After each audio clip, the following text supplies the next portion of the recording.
The record continues in England. In the year 1658,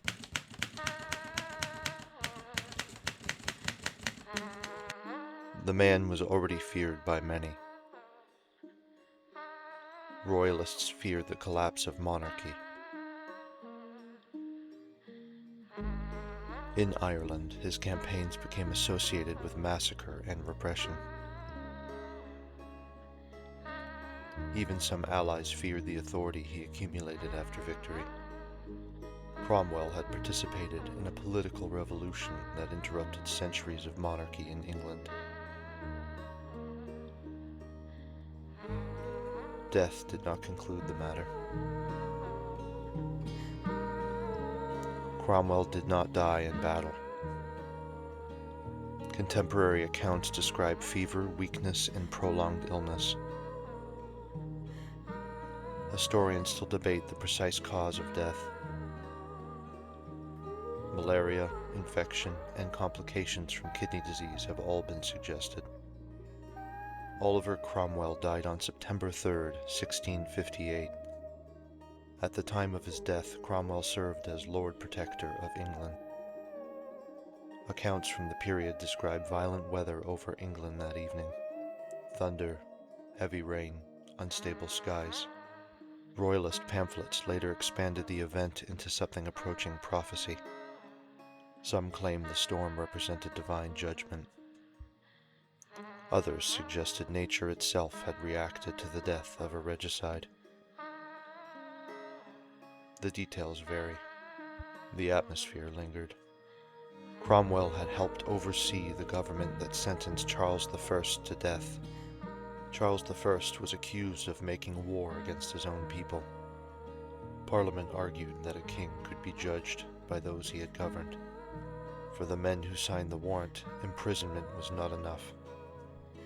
So long as Charles lived, monarchy could gather around him again. The king was executed publicly by beheading in 1649.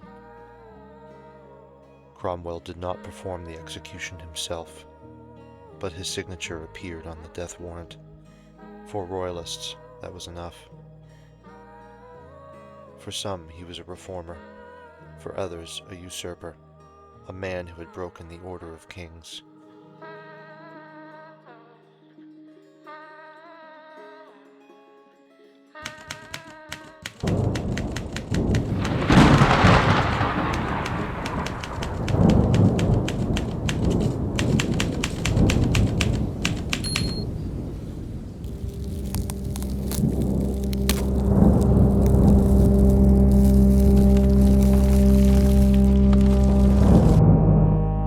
Buried with ceremony inside Westminster Abbey. The burial was elaborate, official, permanent, or intended to be. In 1660, the monarchy returned. Charles II assumed the throne. The dead were not exempt from punishment. On January 30th, 1661, the anniversary of Charles I's execution, Cromwell's corpse was exhumed. Drawn publicly to Tyburn. Hanged. Then decapitated. The body had already begun to decay. The execution was symbolic. The violence was not.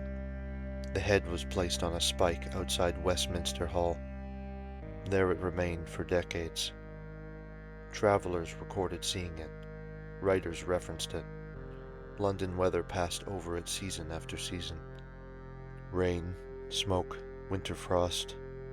The state had transformed a corpse into a warning. Over time, the head itself began separating from history and entering folklore. Stories emerged that it was stolen during a storm, that collectors kept it hidden inside cabinets or wrapped in cloth, that possession of the head brought discomfort, obsession, misfortune. The chain of ownership became fragmented, partially documented, partially anecdotal. By the 19th century, people reportedly attended private viewings simply to look at it. Not a king, not a saint, a severed political relic.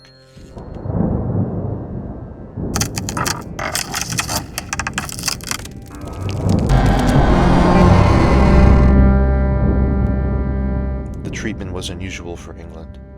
Posthumous executions had occurred before in parts of Europe, but only rarely in English history. Across parts of Eastern Europe, corpses believed dangerous were exhumed routinely, bodies suspected of returning from the grave.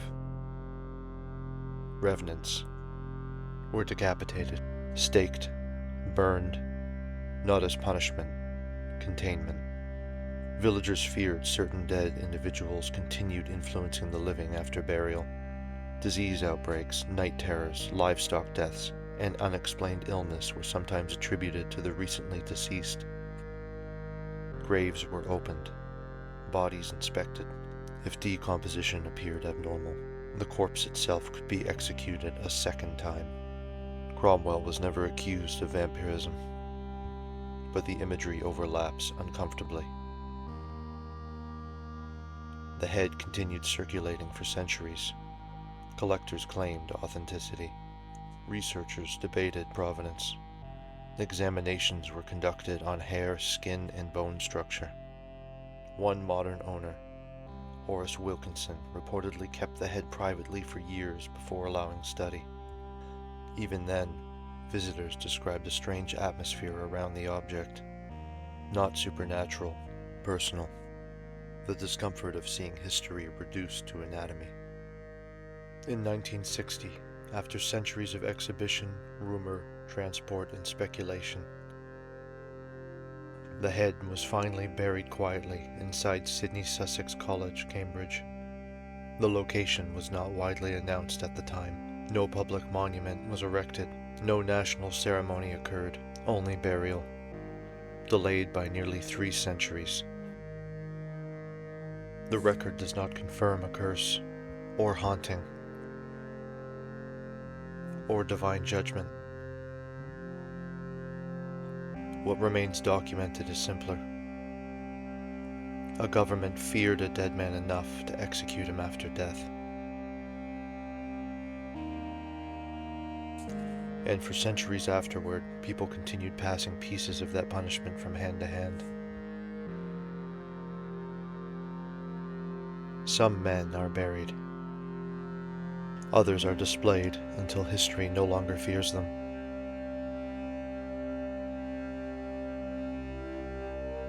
The record remains.